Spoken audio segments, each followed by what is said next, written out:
जरूरी बात है तो जगना नहीं चाहिए, ऐसा हमारा स्वप्न विज्ञान कहता है।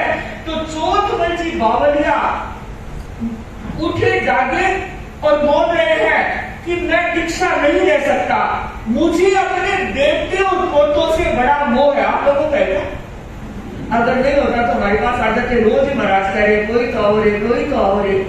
तो चोथमल जी ने कहा मुझे तो अपने बेटे पोतों से बहुत मोह है, मैं दीक्षा नहीं ले सकता। फिर आवाज आई मोह को छोड़ और दीक्षा ले ले। बंधु सुबह उठे चोथमल जी और अपने गांवपुर नहीं गए, सीधे डालगढ़ी के पास गए जहां डालगढ़ी विराज रहे थे। डालगढ़ी ने देखा, जानते थे और कहा चोथमल अभी कैसे आया? चोथमल जी ने कहा खबा अंदाता एक अरज लेकर आया हूं। डालगढ़ी ने कहा अरज? बोले हाँ। बोलो क्या अरज कर रहे हो? उसने कहा कि खबा अंदाता मैं दीक्षा लेना चाहता हूं, मुझे दीक्षा की आज्ञा दे। डालगढ़ी ने देखा और कहा दीक्षा और तू लेगा? बंधु पास में संत बैठे थे, आपने देखा होगा गुरुदेव के पास में संत रहते हैं। तेरा पंथ का आचार्य कभी अकेला नहीं रहता, आपने कभी नहीं देखा होगा आचार्य श्री विराट रहे वो अकेले रहे होंगे। तेरा पंथ के आचार्य के पास परंपरा रही है, संत बैठे रहते हैं। तो संतों के कान में भी वो बात आई तो संत नीचे बैठे बैठे बोलते हैं चोथमल दीक्षा ऐसी नहीं, तो ये हमारा पोगा होता है। देखिए हमारी डांडी किसकी है? काठ की डांडी है। और उन्होंने कहा, संतों ने एक दूसरे से कहा अगर चोथमल ने दीक्षा लेना तो ये डांडी काठ की नहीं लोह की लानी पड़ेगी। और पाठियां किसकी होती है? काठ की पाठी होती है। और चोथमल के लिए तो लोह की पाठी लानी पड़ेगी, नहीं तो रोज लड़ाई करेगा, डांडियां तोड़ेगा और पाठियां फोड़ेगा। बंधुओं डालगढ़ी ने कहा कि चोथमल तू दीक्षा की अरज कर रहा है पर तुम्हें दीक्षा नहीं दे सकते। क्यों नहीं दे सकते? कि तेरी प्रकृति बड़ी थोड़ी भी है, तू गुस्से वाला है, लड़ाई वाला है, झगड़ालू है, तू दीक्षा कैसे लेगा? बंधु आपको पता होगा जब आचार्य भारवल जी के पिताजी कृष्णो जी आचार्य भिक्षु जब अलग हो रहे थे तो कृष्णो जी ने कहा था मैं भी आपके साथ चलूंगा। तो भिक्षु स्वामी ने कहा हम आपको साथ नहीं ले जा सकते, हम दीक्षा नहीं दे सकते। क्यों? क्योंकि तेरी प्रकृति बड़ी थोड़ी भी है और हम नए पंथ को स्वीकार कर रहे हैं, तू वहां नहीं मिल सकता। और बंधु आचार्य भिक्षु को साथ लेकर नहीं गए तो आचार्य डालगढ़ी भी यही कह रहे हैं तेरी प्रकृति बड़ी थोड़ी भी है, हम दीक्षा नहीं दे सकते।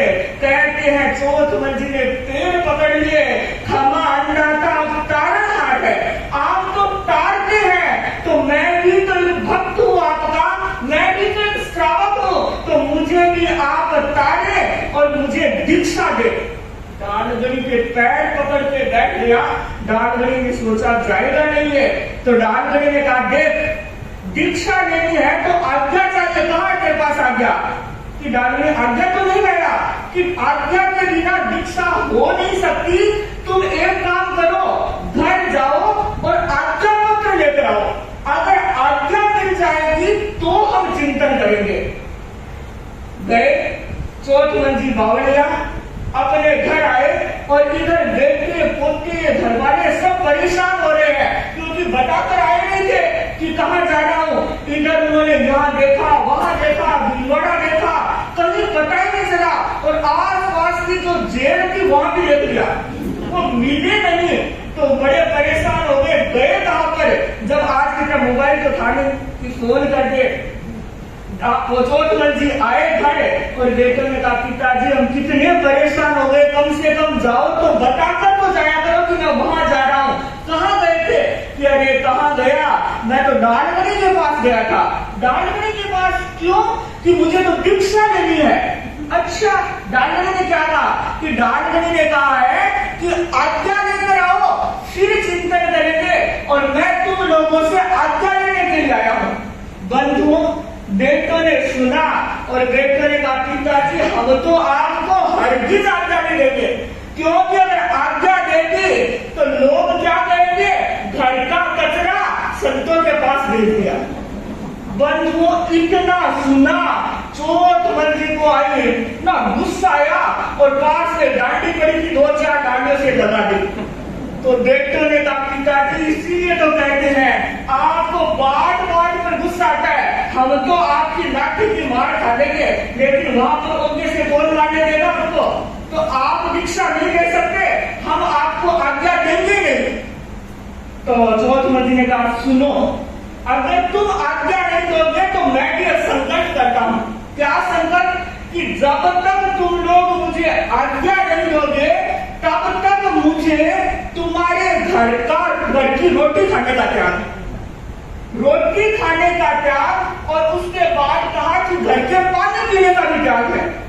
बंधुओं परिवार वालों ने सोचा 2-4 गुस्से में त्याग किए, फिर अपने आप आ जाएगा। बंधुओं पक्के बहुत थे और कहते चौथ मंजिल ने उस दिन से घर की रोटी पानी खाना छोड़ दिया, और वो दुकान में खुद अपने हाथों से रोटी बनाते हैं, खाते हैं, पानी पीते, घर आते तो हैं पर रोटी पानी नहीं खा रहे। बंधु कहते हैं ऐसा करते करते 6 महीने बीत गए। 6 महीने जब बीत गए, न तो चौथ मंजिल टिकने और न परिवार वाले, न वो आज्ञा लिख रहे हैं, न ये कह रहे कि तो एक ही पकड़, मुझे तो दीक्षा लेनी है, आज्ञा पकड़ दो। और कहते गांव वालों ने कहा उनके बेटों से कि अरे इतना जिद कर रहा है तो तुम लोग आज्ञा लिख के दे दो, जब इसको लड़ने के लिए नहीं मिलेगा तो अपने आप भाग आ जाएगा, एक बार तो जाने दो इसको। और कहते जब गांव वालों ने समझाया तो चौथ मंजिल के बेटे पोते और घरवाली ने आज्ञा नहीं दी, आज्ञा पत्र दिया और कहा पिताजी घर पधारो, घर का खाना खाओ और हम आपको आज्ञा पत्र दे रहे हैं। चौथ मंजिल ने पहले हाथ में आज्ञा पत्र लिया और उसके बाद घर का खाना खाया। अब बंधु आज्ञा पत्र लेकर के डालगढ़ी के पास आए। डालगढ़ी ने देखा क्या बात है, चौथ मन आ गया।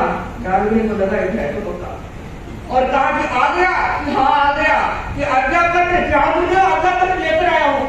बहुत मेहनत करनी पड़ी, 6 महीने के बाद बेटों को तो ने आज्ञा दी है, ये लीजिए आज्ञा पत्र और अब मुझे दीक्षा दे दीजिए।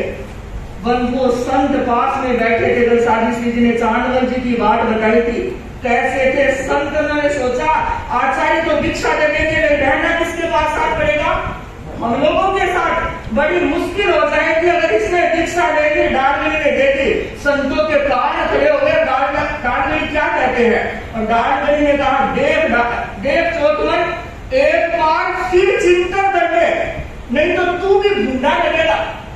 क्या देव पता था मैं 60 बिना नहीं दे सकता, क्योंकि जबरदस्ती की दीक्षा दी, फिर घर जाएगा तो भूंडा ही लगेगा ना, तो तू भूंडा लगेगा और लोग मुझे भी कहेंगे कि डालगढ़ी को चेलतियों की भूख ज्यादा थी क्या। पता था चौथ मन ऐसा है, फिर भी दीक्षा देगी। और बंधु उन्होंने कहा कि गुरुदेव मैं संकल्प करता हूँ, मैं जिंदगी में कभी भी शिकायत का मौका नहीं दूंगा, आपके पास कभी भी शिकायत नहीं आएगी कि चौथ मन ने लड़ाई की है, झगड़ा किया है, गलत काम किया है। बंधु एकदम पक्का कर दिया और कहते हैं डालगढ़ी ने चौथ मंजिल को दीक्षा दे। बंधु देखिए दीक्षा ले ली और इतिहास बताता है वो लड़ाकू जो चौथ मन था एकदम बदल गया। दीक्षा लेने के बाद एक दिन भी डालगढ़ी के पास किसी संत ने आकर शिकायत नहीं की कि चौथ मंजिल लड़ाई कर रहे हैं, चौथ मंजिल थोड़े भी हैं, चौथ मंजिल झगड़ा कर रहे हैं। बंधु पूरी जिंदगी, पूरा स्वभाव, पूरी आदत, पूरा व्यवहार सब कुछ बदल लिया। और बंधुओं कहते हैं उन्होंने अपने जीवन को तप में, जप में, त्याग में, ध्यान में, स्वाध्याय में, इन सब में योजित किया। जब व्यक्ति की दिशा बदल जाती है तो दशा अपने आप बदल जाती है। कहते इन चौथ मंजिल ने अपने जीवन में 84 तप भी किया है। बंधु लोग, हमारी पुरानी कहावत है, लोकोक्ति है, जाता पड़ा स्वभाव जासी जीव स्यु, नीम न मीठो होए सींचो गुड़ घीव स्यु। कि नीम को आप कितना भी, जो बच्चा छोटा सा पौधा है, कभी से आप अगर घी और गुड़ भी दोगे होगा क्या? खाना ही होगा। तो व्यक्ति का जो स्वभाव बन जाता है उसको बदला नहीं जा सकता।